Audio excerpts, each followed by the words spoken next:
నిర్గమకాండంలో 3 ముక్కలుగా చెప్పుకున్న విషయము, క్రైస్తవులమైన మన జీవితంలో జరిగినటువంటి ఈ 3 విషయాలు 2 సరిపోయాయా? నిర్గమకాండంలో మొదటి భాగంలో వాళ్ళు బానిసలుగా ఉన్నారు, రెండవ భాగంలో విమోచించబడ్డారు, మూడవ భాగంలో మహింపరచబడ్డారు.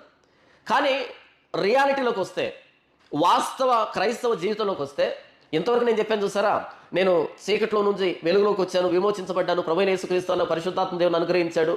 కాబట్టి వారిని పగటిపూట రాత్రిపూట వెంబడించినటువంటి ఆ మేఘం అనే దేవుని సన్నిధి ఎలాగైతే వారిని కాపాడిందో అలా పరిశుద్ధాత్మ దేవుడు నన్ను నడిపిస్తున్నాడు అన్నారు కదా. ఇది సిద్ధాంతపరంగా. కానీ రియాలిటీలోకి వస్తే, వాస్తవానికి వస్తే, క్రైస్తవులను చూసినప్పుడు వాళ్ళు గతంలో చీకట్లో ఉన్నారు. ఇది 100% మ్యాచ్ అవుతూ ఉంది నిర్గమకాండం మొదటి భాగానికి. రెండవ భాగంలో వాళ్ళు పాపం నుంచి విమోచించబడ్డారు ఇశ్రాయేలీయులు.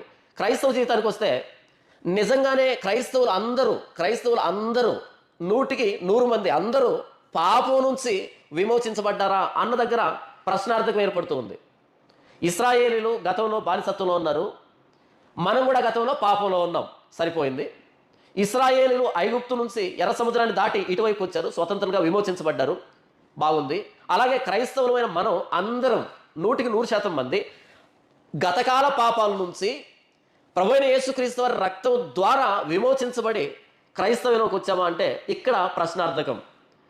ఎందుకు అంటే ప్రభువైన యేసుక్రీస్తు వారిని అంగీకరిస్తున్న అందరూ కూడా మేము గతకాలంలో పాపులమే, పాప జీవితంలో బ్రతుకుతున్నాం, పాపంలో కూరుకుపోయాం, మమ్మల్ని పాపం నుంచి విమోచించు అని ప్రభువుని వేడుతూ బాప్తిసం తీసుకోవట్లేదు అందరూ.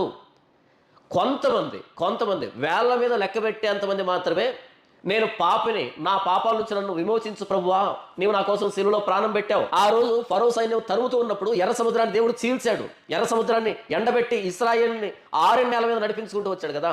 అలా అంతకంటే శ్రేష్టంగా ప్రభువైన యేసుక్రీస్తు వారి శిలువ మీద ప్రాణం పెట్టి రక్తం కార్చి మన పాపాల నుంచి మనల్ని విమోచించడానికి తను శిలువకు బలిగా అర్పించుకుంటే 100 మంది ప్రభువైన యేసుక్రీస్తు వారు నమ్ముకున్నారంటే 100 మందిలో కనీసం 2-3 కూడా ప్రభువా నీవు నా కోసం ప్రాణం పెట్టావు, నా పాపాల నుంచి విమోచించు, నా పాపాల నుంచి నన్ను విడిపించు అని మొరపెడుతున్న వాళ్ళు లేరు. వేళ్ల మీద లెక్క పెట్టుకునే ఎంతమంది మాత్రం ఉన్నారు తప్ప మిగిలినటువంటి గుంపంతా లోకం నుండి ఇటువైపు క్రైస్తవులకు ఎందుకు వస్తున్నారు అంటే, ఎందుకు వస్తున్నారో వారికి కూడా తెలియనటువంటి పరిస్థితి. ఈ భూ సంబంధమైనటువంటి అవసరాల కోసం చాలా మంది యేసుప్రభువును నమ్ముకుంటున్నాం అనేటట్టుగా వస్తున్నారు. అంటే ఈ రెండవ భాగం ప్రశ్నార్థకంగా మారింది. అందరూ పాప జీవితం నుంచి విమోచించబడి నూతనంగా మారటం లేదు.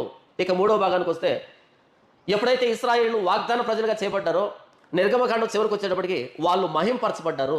దేవుని సన్నిధి వారి మధ్యలోకి వచ్చింది, దేవుడే వారి మధ్య నివాసం చేశాడు. ఆ ప్రత్యక్ష గుడారం మీద పగటిపూట మేఘస్తంభం గాను, రాత్రిపూట అగ్ని స్తంభం గాను అలా వారిని మహింపరిచాడు. ఇశ్రాయేలుని బానిసలుగా ఉన్న వాళ్ళని నిర్గమకాండం చివరికి వచ్చేటప్పటికి వాళ్ళను దేవుడు మహింపరిచాడు, వారి మధ్యలోనికి దేవుడు వచ్చాడు అని నిర్గమకాండం ముగించబడుతూ ఉంటే, మన జీవితాల్లో మూడవ భాగం ప్రభువైన యేసుక్రీస్తు వారికి వచ్చినటువంటి మనమంతా మహింపరచబడ్డామా, దేవునికి మహింకరంగా బ్రతుకుతున్నామా అంటే నిజంగా పరిశుద్ధాత్మ దేవుడు ఎల్లవేళ్ళ మనలో ఉండి మనల్ని నడిపిస్తున్నాడు అనేటట్టుగా మన బ్రతుకులు ఏమైనా ఉన్నాయా?